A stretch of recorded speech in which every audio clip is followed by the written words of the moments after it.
Now the end is near, and so I face the final curtain.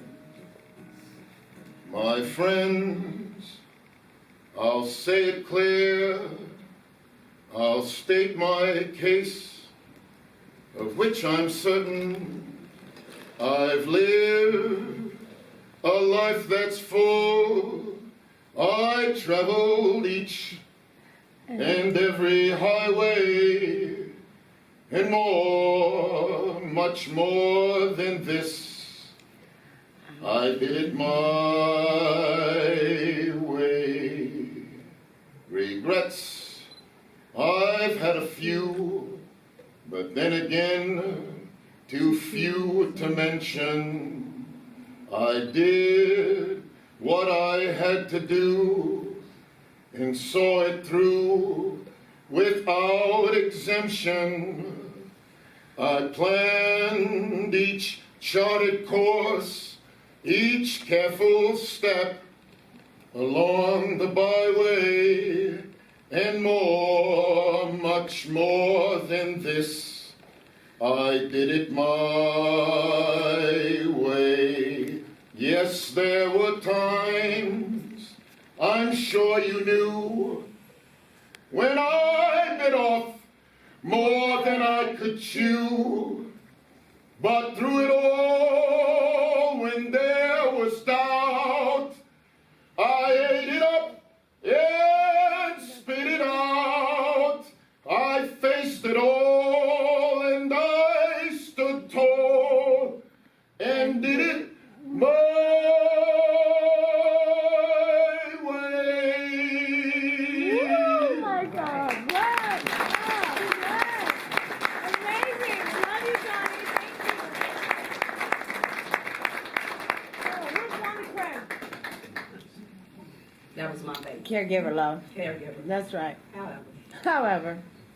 But that was my baby. He always knowed it was me. Because I always rubbed his cheek. And he And know he was shake. going to get shaved. Yep. That's right. But I have a letter here from him. And it goes,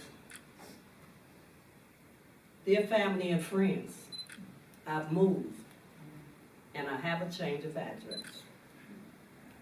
He said, "I got a call from the chief carpenter, Jesus, whom informed me that my new home is ready and that I am to move in immediately. He said, my new home is beautiful. It sits along celestial shore surrounded by the pearly white gates, and every day is peaceful. He said, I could go on and on about my new home, but I have to go get fitted for my new wings. He said, let me give you my new address. It's 777 Heavenly Circle Drive, God's Town, Heaven. He say, P.S., I don't have a phone yet, but you can call Jesus. He's listed it in a good book on every page. He say, but in case you get lost, here are some directions to my Father's house. He say, you make a right onto Believe It Boulevard. You keep straight and go through the green light, which is Jesus Christ. He say, from there you must turn onto the bridge of faith, which is over troubled waters. He say, now when you get off the bridge, you make a right turn, you keep straight. You are on King's Highway, heaven bound. He say, you keep going for 3 miles. One for the Father, one for the Son, and one for the Holy Ghost. He say, when you get off the bridge, you make another right, and you are on Prayer Boulevard. He say, you get off on Grace Boulevard, and from there you make a right turn onto Gospel Lane. He said, you keep straight, you make another right onto Prayer Boulevard, but as you go on your way, yield not to Temptation Avenue. He said, you also pass up Envy Drive, you pass up Hypocrisy Street, and Gossiping Lane. That's what's up. He said, you have to pass up, you have to go down Long Suffering Lane and Persecution Boulevard. He said, you also go down Trials and Tribulations Avenue.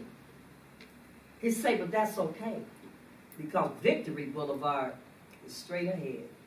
And I made some specialties for him, his wife, and his daughter. Thank you, love. If the boys want to start their feelings, Richard Dent can come first. Where's Richard? Yeah, Richard. You want to start with that? Hall of Fame. Okay, no worries. Hall of Fame. You're up next. Thanks, Michelle.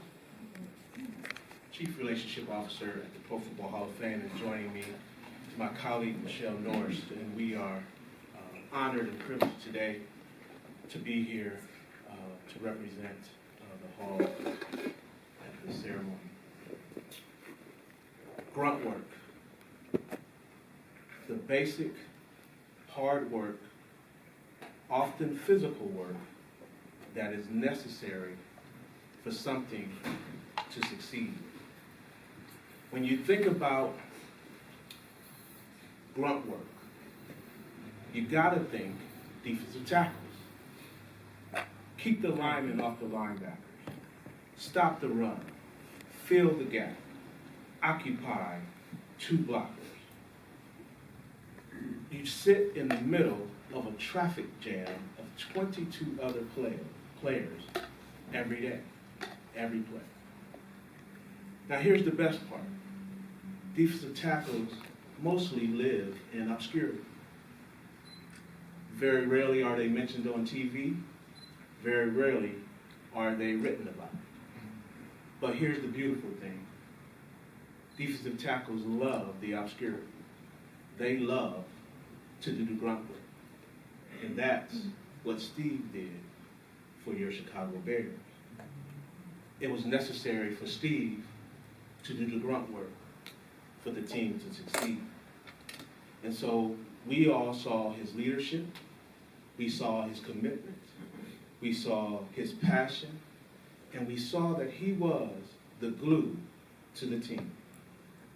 Steve is one of only 18 defensive tackles that have been inducted into the Pro Football Hall of Fame. Wow.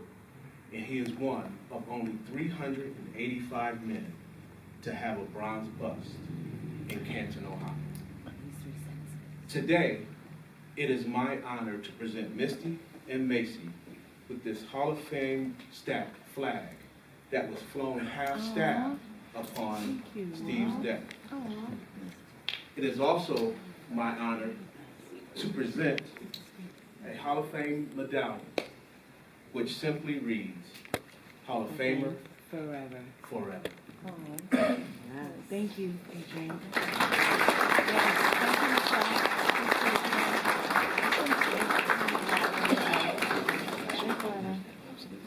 Sure. Anything? Is Hampton or Singletary? Already?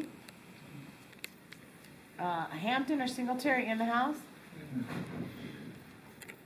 This is a day that we knew for 5 years it was coming. I knew it, Steve knew it, you knew it. But it doesn't change the way all these people in here feel about Steve McMichael. You know, everybody knows what he was as a football player. The greatest thing about him was he was the greatest teammate. He gave his all, and he asked nothing except you give the will to win. And that's what made it so special. But a few weeks ago, at the end, I went to see him at the hospital. I knew it would be the last time. He knew it too.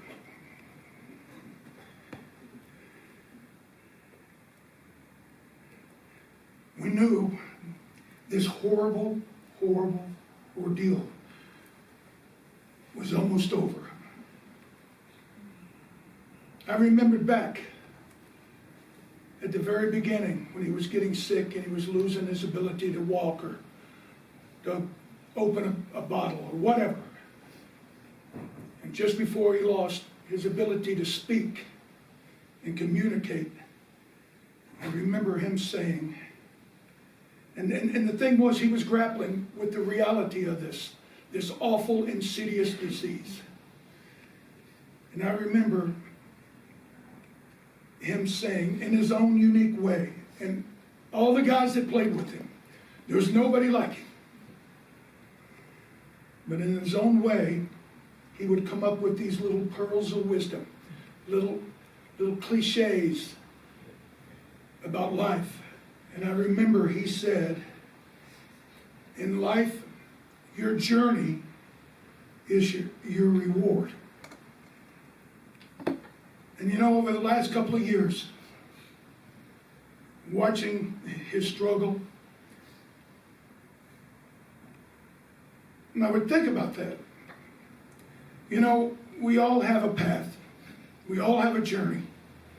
And what we do on that journey defines our life. Well, for over 60 years, he had one hell of a journey. One hell of a journey. As an athlete, as a teammate, as a father, as a friend. He was bigger than life. All that time, Steve was a lot of things to a lot of people. You never knew what he was going to say. You never knew what he was going to do. Sure. You just knew you had to be prepared. Mm-hmm. When I think about Steve, the one thing that he wasn't, the one thing that Steve was not, he was not selfish. And every now and then somebody's going to ask me about the Bears. They're going to ask me about the '85 team. They're going to ask me who was the guy that kept it together, who was the guy that, and you know what? When you really, really think about it, any championship team, any time that any team, I don't care if it's a company, whatever it is, it's more about selflessness.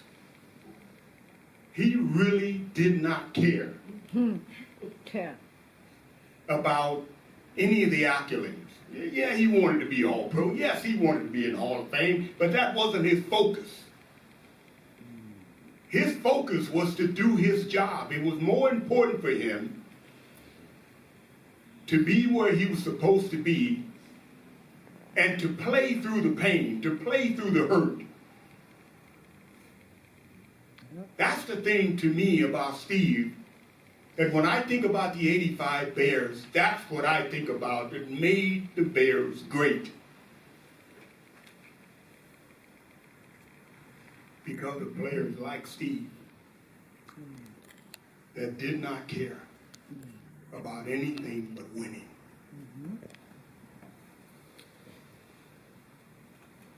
The last thing that I remember about Steve, he was going to do his job. But man, he would look around and he'd say, Mike, are you going to say thank you? I mean, you're doing your job. What do you mean, thank you? You going to say thank you? Man, I'm hurt. My knee's hurting. And then the hamstring got started in too. Oh, God. I got to deal with that. But from the bottom of my heart, getting to know Steve McMichael, even having him to go to church with me, and I was scared about that. Steve, when you get happy, don't curse. I love Steve McMichael. And he knew that I loved him. Had to put up with him, had to deal with him. But man, I love Steve McMichael. That's what you want as a teammate. Now, in heaven, it's going to be appreciated. I don't know who the middle linebacker is. Yeah, you do. They're going to say, Steve, get over here, boy. Let's go. Yes. Thank you, Steve. Appreciate you. He said he's leaving the army. Love you. Who you That's are. a good one. Who you will always be. Thank you. Thank you, Mike. That was awesome.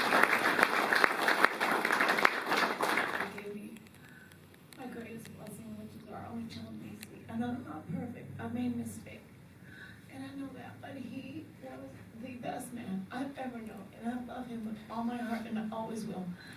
And I told him, babe, get our next spot. Like, I need help. Like, lift me up. Like, let's go. Thank you for coming, everybody. I appreciate it.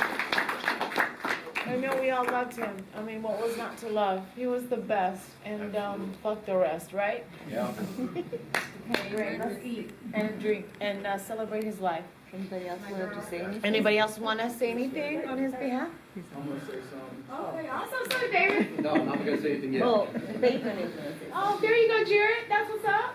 You know what, Eddie? I just talked to Eddie Payton too, and he's with us in spirit. He does not fly or drive, and Eddie says, you know, he's with us as well.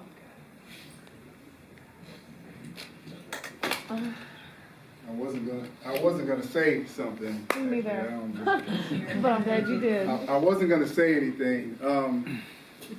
But as I was sitting, twiddling my fingers, trying to figure out what to say, I started to think about what my life is about, and it's about moments. And there's a lot of moments that I had with Steve that bring me joy, bring me tears. And I just want to share a couple of those with you. The moment where he called me in 2010, after I left the CFL, didn't know what I was going to do with my life, had no clue. That phone rang in my basement in South Barrington, and I picked it up and I said, hello? And he said, all right now, baby. I need you to come play with me now, baby. Touchdown. I looked at him, I looked at the phone, I said, Steve, man, it's indoor football, man. I'm 30 years old, I can't do this. You did it. But that moment was one of the greatest moments of my life, because in 2010, I spent that whole entire year being with Steve. Steve pouring into me all the stories, all the knowledge that I needed to be just a first year being a husband, trying to figure out what life was like. But in that moment, Steve gave me an opportunity to find myself.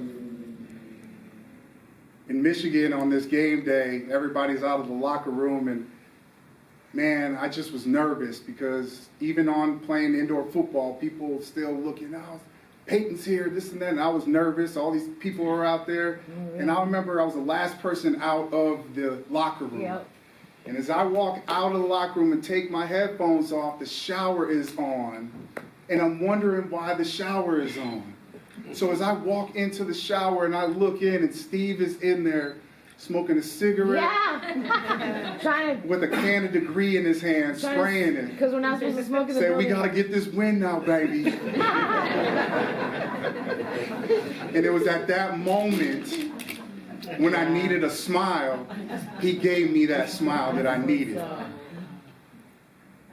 The moment, on April 23rd, 4 years ago, when he called and told me to come over because he wanted me to be the voice for him, telling people about his battle with ALS.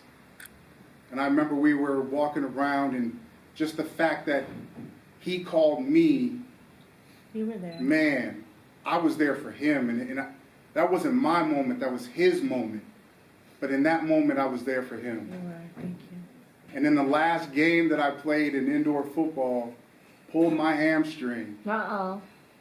Knew that it was over, knew it was the last time I was going to play. I'll never forget the moment, him standing about 6 feet from me. As I'm crying, he was crying. No. Gave me the biggest hug that I've ever gotten in a long time, but in the moment where I needed my dad, and he wasn't there, Steve was there for that moment for me. I'm grateful for the opportunity that I got a chance for him to pour into me. All these men that play with my father, I love you guys like you're my uncles. Steve was this guy that checked up on me all the time to make sure I was okay all the time. And you guys all do. I'm not saying you don't. All you do. I'm thankful for all of you. But Steve made it a point. And it was just, when I needed him, he was there for me. And so that moment that when he went up to heaven and walked through those pearly gates, the one thing that brings me joy and peace is knowing that my dad was standing right there, one of the first people there to be able to give me a bear hug.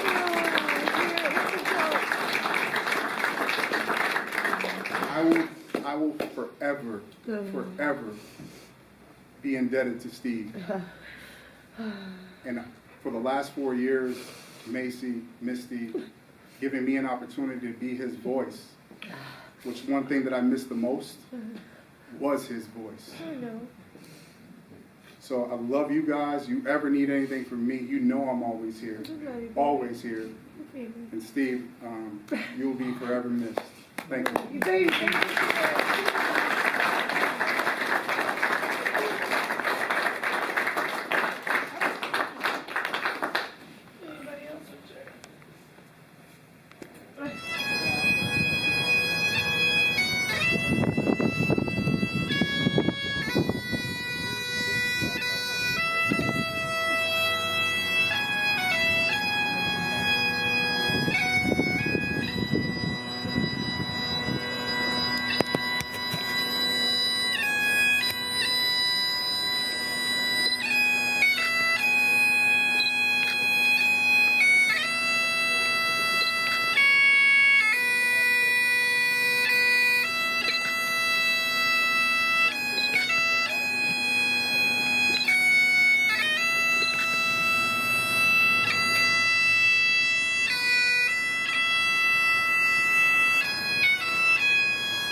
Ha ha ha.